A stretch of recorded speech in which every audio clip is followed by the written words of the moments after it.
101 Dalmatians, Thunderbolt Patch. Every evening, Pongo, Perdita, and their 15 Dalmatian puppies gather around the television to watch the heroic adventures of Thunderbolt the dog. The puppies stare wide-eyed as Thunderbolt saves the day from all sorts of thieves and villains. Patch wants to be just like Thunderbolt. After the show ends, it's time for the puppies to go to sleep, so Pongo and Perdita can go on a walk with their humans. "Come along, children," said Pongo one evening. "I'm hungry, Mother," whined Rolly, the pudgy pup.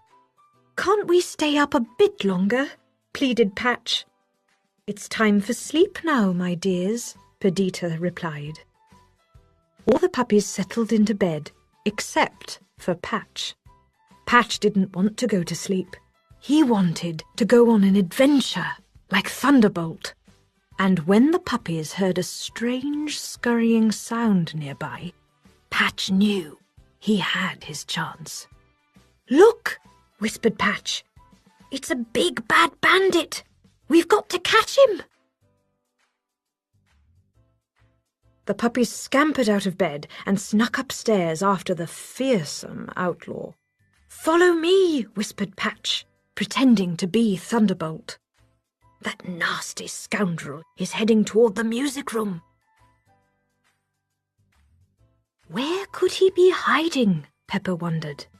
"Let me know if you find any food," said Rolly as he nosed a nearby wastebasket. "There!" Lucky yelped. "Behind the bin! He's heading for the door!" Before the puppies could catch the bandit, they heard someone coming up the stairs. It was Nanny! If she caught the pups out of bed, they would be in big trouble. "Hide," whispered Patch. "Now what's all this noise?" asked Nanny, looking about the music room. As the pups held their breath, Patch spied the scoundrel slipping back downstairs. When the coast was clear, the puppies resumed their chase, tails first. "The thief is escaping!" shouted Patch. "After him!" "Catching culprits makes me hungry," Rolly whined. The pups were in luck. The back door was ajar. "He's headed toward the courtyard," said Patch. "We can't lose him, men!" While the puppies searched for the scoundrel, Rolly decided to search for a snack. Rolly had happily found a berry bush, but when one of the berries slipped under the gate, the chubby pup spotted something foul. "Cruella de Vil!" he gasped. "She's coming this way!" "Quietly now," whispered Thunderbolt Patch as he followed the bandit back into the house. "That sly burglar must be in here somewhere," said Patch as the puppies searched the kitchen. "There he is!" shouted Rolly. "And he has cheese! Yum!" Rolly darted toward the bandit. But they both suddenly disappeared in a cloud of white. "That pup doesn't have any spots," said Patch. "He must be the real intruder." The puppies all pounced on Rolly, but soon Pepper spotted Pongo and Perdita outside. "Mother and Father are coming," shouted the pup. "Everyone back to bed!" "Come along, chaps!" shouted the leader of the pack. "Thunderbolt Patch will save the day!" When Pongo and Perdita returned from their walk, they peeked in on their precious puppies and found them curled up in bed, just as they had left them.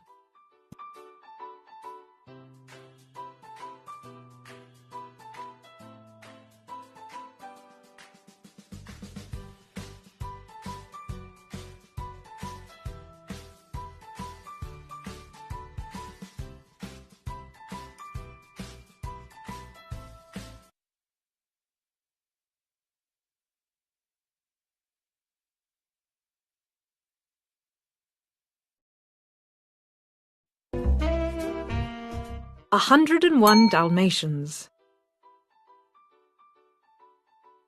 In a tiny flat in London, just around the corner from Regent's Park, a Dalmatian named Pongo lived with his owner, Roger. Roger was a songwriter. He would spend hours every day tapping out new songs on his piano. Pongo enjoyed listening to the music, but sometimes life could get pretty dull. He was certain that Roger would be much happier if he met someone. Pongo was pretty sure he'd be happier with a companion too. Then one day, Roger took Pongo for a walk in the park. They passed a lovely young woman reading by the pond. With her was the most beautiful Dalmatian Pongo had ever seen. It was almost too good to be true. But the woman and her Dalmatian were leaving the park. Pongo needed to act fast. He started to bark. Then he tugged at his leash and yanked Roger directly in front of the young woman. He wrapped the leash around their legs, and before he knew it, they stumbled into the pond. The woman, whose name was Anita, was startled at first. But she and Roger began talking and laughing, and they discovered they had a lot in common. Perdita, Anita's pet Dalmatian, and Pongo had a lot in common too. The months passed. Roger and Anita fell in love, and soon they were married. Together with Pongo and Perdita, the newlyweds moved into a beautiful home. They hired a friendly cook and housekeeper named Nanny. Pongo couldn't have been happier. Life was far from dull now. Then, one morning, Perdita had some wonderful news. They were expecting puppies. But their celebration was unfortunately cut short when Cruella de Vil, Anita's mean old schoolmate, barged into their home. She was dressed in an expensive fur coat and carried a fur handbag. She was obsessed with the idea of puppies. "Anita, darling," she crooned, "where are they, the puppies? Such perfectly beautiful coats." "Oh, it'll be at least 3 weeks," Anita responded. Perdita had overheard the conversation and cried to Pongo, "She wants our puppies! She can't possibly love them! Oh, Pongo!" 3 weeks passed quickly, and in that time excitement rose in their London home. Soon enough, Nanny was shouting, "The puppies are here! The puppies are here!" Pongo and Roger found Perdita and Anita surrounded by 15 adorable puppies. Pongo nuzzled each one as Roger danced around the room. "Seen puppies? How marvellous!" cried Cruella, once again storming into their home. Cruella eagerly plucked at the blanket covering one of the puppies, but the moment she saw the tiny Dalmatian, she pulled back in disgust. "They're mongrels! Why, they don't have any spots," she said. "They are not mongrels. They'll get their spots. Just wait and see," Nanny exclaimed. Cruella's devilish grin returned. "In that case, I'll take them all." As Cruella began writing a cheque, spraying ink everywhere, Roger saw Anita's sad expression. He firmly shook his head. "We're not selling the puppies. Not a single one. And that's final." Cruella's grin vanished, replaced with a sneer. She was furious. She ripped up the cheque and yelled, "All right, keep the little beasts for all I care. I'll get even. Just wait, you'll be sorry." Perdita and Pongo were so relieved.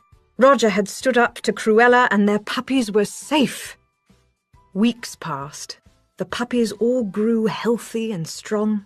Pongo smiled every time he thought about their completely different and lovable personalities. Rolly was always hungry. Lucky always got into mischief. Penny and Patch were never apart. And they all loved watching their hero Thunderbolt's adventures on television. One winter evening, Nanny offered to look after the puppies while Roger and Anita took Pongo and Perdita on a walk. Just as she put the little ones to bed, two suspicious-looking men came to the front door. "Good evening, ma'am. We're here to inspect the wiring and the switches," said the tall one. Nanny didn't believe them. "You're not coming in here. I'll call the police," she cried. But the two thugs pushed past Nanny and kidnapped the puppies.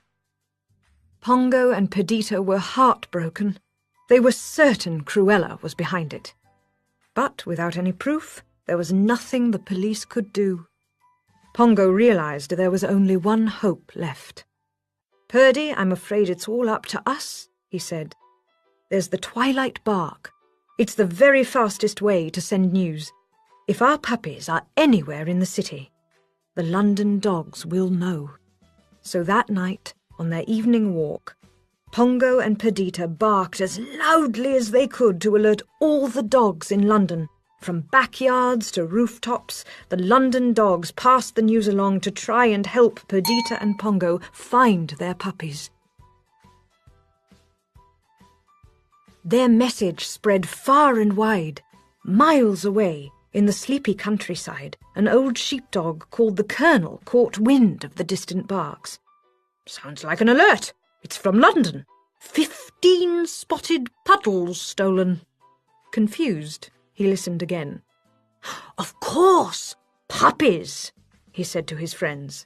A tabby cat named Sergeant Tibbs responded, "Colonel, sir, 2 nights past, I heard puppy barking." He remembered it came from the Deville manor. The Colonel nodded. "Well, I suppose we'd better investigate. On the double, man!"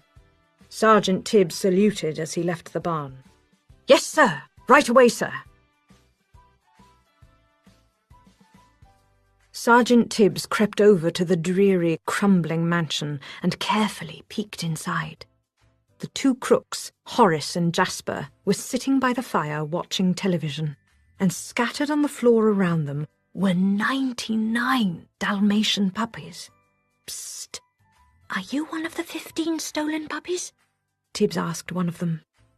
"They're over there," the puppy responded, pointing to the television. Sergeant Tibbs quickly counted.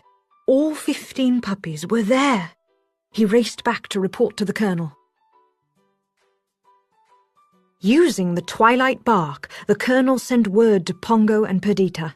Pongo's eyes grew wide when he heard that the puppies were being held prisoner at the Deville mansion. He and Perdita left home and headed north to find them. Perdita was so worried. Cruella had been behind the kidnapping. Who knew what evil plans that woman had in store? She hoped they weren't too late. Meanwhile, Sergeant Tibbs raced back to the mansion to try to help the puppies escape. Just as he arrived, Cruella burst in, yelling at Horace and Jasper. "I tell you it's got to be done tonight," she shouted at them. Cruella wanted to make the puppies into fur coats. "Do it now. I'll be back in the morning and the job better be done." Sergeant Tibbs seized his chance. If he didn't hurry, all 99 puppies were in big trouble. He whispered through a hole in the wall. "Psst, kids, follow me." One by one, the puppies snuck out through the hole. The last puppy was escaping when Jasper turned around. "Horace, look! They're gone!" he called. The two crooks chased the puppies through the mansion and eventually cornered them in the living room. Sergeant Tibbs tried to shield the Dalmatians, but he was too small to protect all 99. Just as Jasper was raising his club to strike, Pongo and Perdita burst through a window. They snarled and yapped, fighting off the crooks so the puppies could escape back to the barn. Then Pongo and Perdita raced away too. Safe at the barn, Perdita nuzzled Rolly, Lucky, Penny, Patch, and the rest of her darling puppies. But there were more than just her own puppies to look out for now. Pongo gazed out the window at the snowy countryside. Horace and Jasper were sure to come after them, and that meant Cruella would be close behind. It was risky, but there was only one choice. "We have to get back to London somehow," Pongo declared. "Purdy, we'll take them home with us, all of them." braving the bitter cold. Pongo and Perdita led the 99 puppies across the ice and snow back toward London. It was a long, slow journey, and the puppies grew cold and tired. Along the way, a friendly cocker-spaniel offered them shelter in a dairy barn so they could warm up. They were miles from the Deville mansion by now. But they weren't safe yet. Somehow Cruella had followed their tracks and was right outside. Luckily, a black Labrador retriever found them a ride to London in a moving van. "But Pongo, there's Cruella," Perdita pointed out. "How will we get to the van?" Then Pongo saw that a few of the puppies had been rolling around in a dusty pile of soot from the fireplace. He had a great idea and started rolling in the soot too. "Look, I'm a Labrador," he cheered. "Come on, kids." One of the puppies smiled. "I've always wanted to get good and dirty."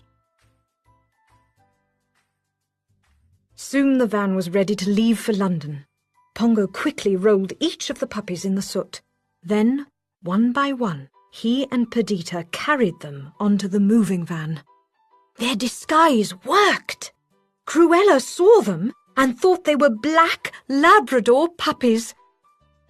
But just as Perdita and Pongo were loading the last puppy, a clump of snow fell on him, wiping off the soot. Cruella saw the clean puppy and knew she had found them.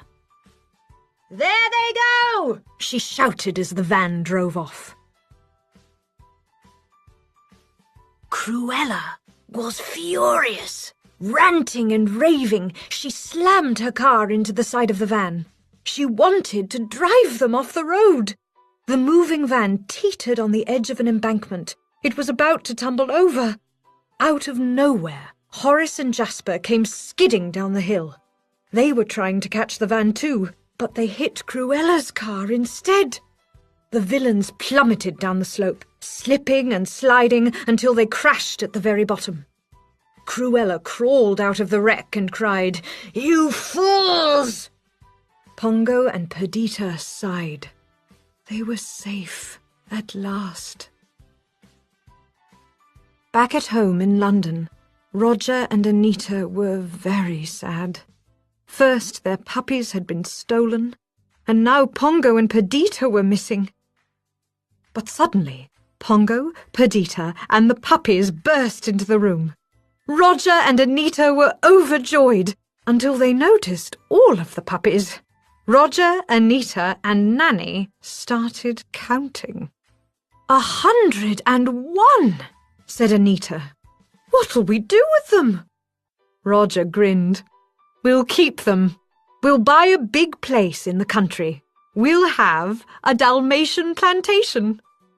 And that's exactly what they did. 101 Dalmatians. Puppy trouble. "We won't be gone long," Pongo told Perdita. The 2 Dalmatians were joining their human pets, Roger and Anita Radcliffe, for a picnic. It was a beautiful summer day in London, and Pongo couldn't wait to get to the park. "I'm not sure we should leave the puppies," said Perdita. "Will Nanny be able to handle all 15 of them by herself?" Nanny was the Radcliffe's housekeeper, and she took excellent care of all the dogs. Pongo looked at the puppies, curled up peacefully in their sleeping basket. What could possibly go wrong, he asked. Perdita nodded and tried to forget her worries as she followed Pongo out into the sunshine. Soon, the puppies began to yawn and stretch. Lucky woke up first. The smell of fresh summer air made him want to go outside. "Let's get Nanny to take us for a walk," he suggested to the other puppies. The puppies couldn't wait to get outside and chase each other and play with butterflies and roll around in the dirt. They ran up to Nanny, who was watering some plants, with leashes in their mouths. "Oh dear," said Nanny, looking into their big, hopeful eyes.